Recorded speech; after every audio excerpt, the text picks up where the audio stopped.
साल था 1923, यानी असहयोग आंदोलन के बाद आजादी के संघर्ष के परवान पर चढ़ने का दौर। नागपुर में फ्लैग सत्याग्रह के दौरान कई लोगों को गिरफ्तार कर लिया गया। उन्हीं में एनएस हार्डिकर द्वारा स्थापित हुबली सेवा मंडल के सदस्य भी थे। अंग्रेजों ने उनको तोड़ने, डराने, मनाने की तमाम कोशिशें की, लेकिन वो विफल साबित हुई। और इसी दौरान जेल में रहते हुए ही एनएस हार्डिकर के मन में एक विचार आया, सेवा दल के गठन का।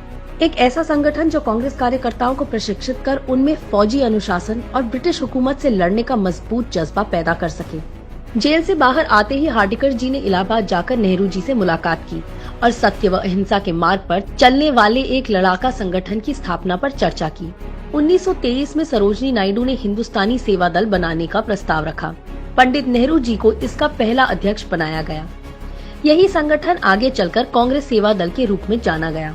सेवा दल के गठन के तुरंत बाद 1924 के बेलगाम अधिवेशन में सेवा दल को साफ सफाई और सुरक्षा का जिम्मा दिया गया और इससे प्रभावित होकर स्वयं गांधी जी ने माना था कि हार्डिकर जी और सेवा दल के बगैर कांग्रेस का अधिवेशन सफल नहीं हो पाता।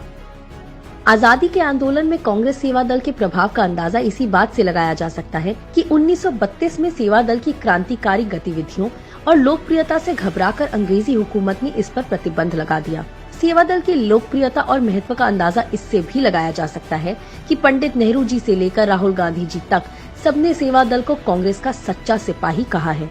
इतना ही नहीं, कांग्रेस सेवा दल की ताकत का अंदाजा आप इस बात से भी लगा सकते हैं कि नेहरू जी के साथ ही देश के प्रथम राष्ट्रपति राजेंद्र प्रसाद जी, नेताजी सुभाष चंद्र बोस, राजगुरु जैसी हस्तियां कांग्रेस सेवा दल से जुड़ी रही हैं और सदस्य रही हैं।